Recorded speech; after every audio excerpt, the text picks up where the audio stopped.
So my video, So Many Men Are Giving Up, has picked up a bit of traction. And in that video, I mentioned that COVID was a big catalyst for this sort of awakening to the realities of the world. And going into COVID, and a lot of the talk during it and a little bit of the aftermath was the mental health problems that were going to go with COVID and the lockdowns, and it was going to cause a lot of mental health issues. People were going to become more depressed, and that's definitely the case. That definitely happened. But something that isn't actually really spoken about is there was quite a lot of people that during those lockdowns, during that COVID times, their mental health got better.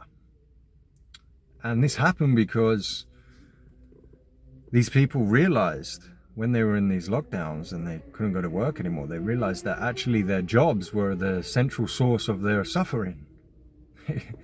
They had suddenly had all this time off, this break, and they realized, shit, I'm not depressed, I'm not broken, there's nothing wrong with me. It's just I hate my job, and I hate being in that world where all I do is work, and I feel like I'm in that fucking rat race. And they came out of that and they were like, oh my God, this feels amazing. And we've seen since then, a lot of people just didn't go back to work.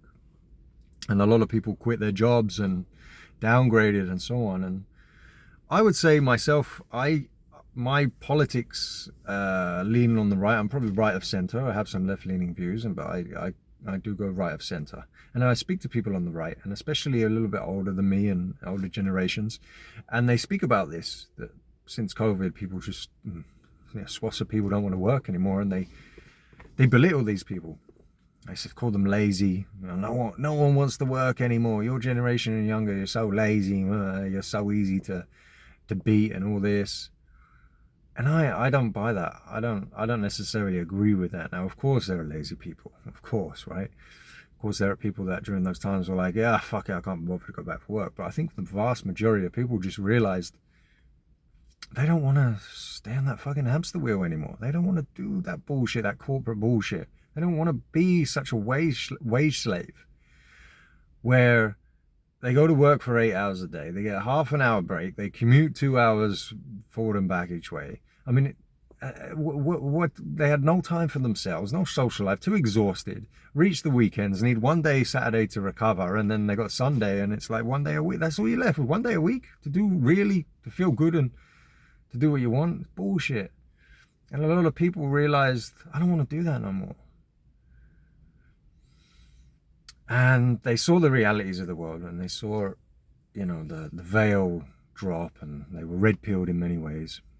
And a lot of people tried to make the system work for them instead of them working for the system. And I'm here for that, man. I am here for that, whichever way you want to go. Now, I'm not for scrounging off the system, doing nothing and living off benefits and that. Not for that at all. But there's a couple of things at play here with society, and we do live in a rough time financially. Our generation and younger, they have it really, really tough.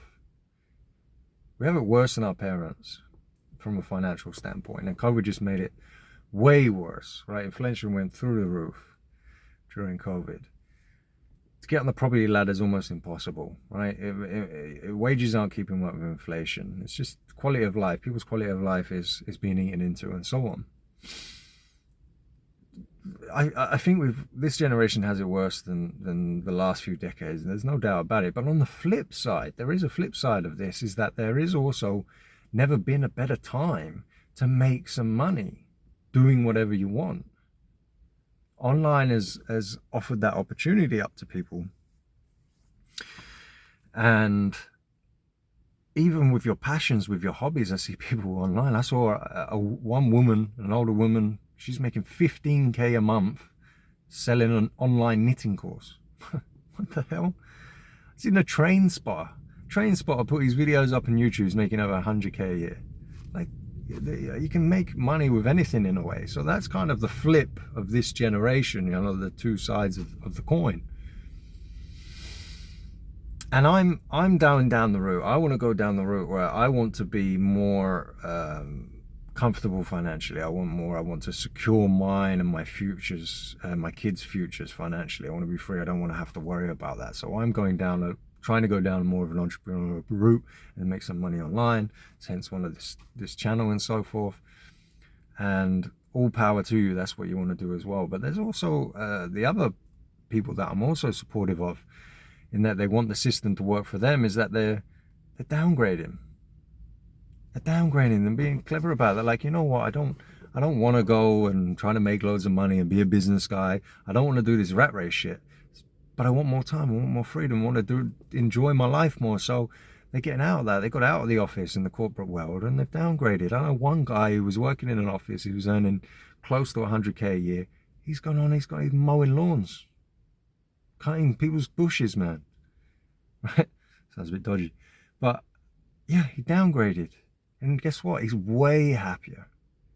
Way happier.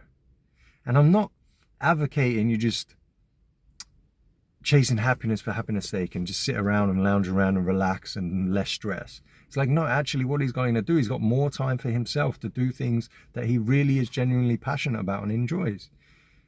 Goes out, does some gymnastics training now. He's got more time for that. He never had energy to train and stuff like that. Right? He's writing an ebook and stuff. And it's just way happier, less stress, more time, more freedom. And I'm seeing that so many people doing stuff like that. And I'm here to support that as well. So I don't buy the notion of like this laziness to it. You know, these people are lazy and they're weak and all this. So, nah, man, the system fucking...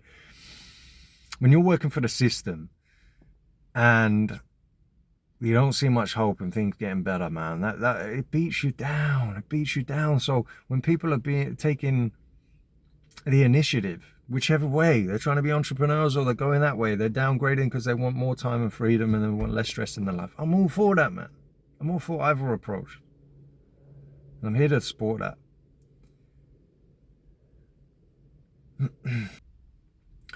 So, either approach, more power to you, man. And you know, like don't let it get to you. Don't let it get to you. Don't give up. Don't give up. Don't give up on yourself. You know, and there is a way out. There is a way, and I truly believe that there is a way, even in the system, to make the system work for you a bit more. And for some people, that's really hard. Some people, it's a hell of a lot of work to take the next step, to try and make more money or whatever it is, or go and move and go live somewhere cheaper or downgrade, whatever it is. So that's a lot of work for a lot of people. That's something really difficult. So it's a little bit easier to just check out and quietly quit and all this, and just give up and so on. But you know, I can't advocate that. I think, I truly believe almost everybody can head towards better times and head towards a better life and figure that out. But yeah, I'm not gonna sit here and say it's gonna be easy. It's gonna be very, very difficult, but I do believe it. But yeah, I just think ultimately this message is, it's been nice, it's been good to see this awakening of people realizing, you know what, I want the system to work for me instead of me working for the system. And whatever way you can figure that out, I'm here to support that, man.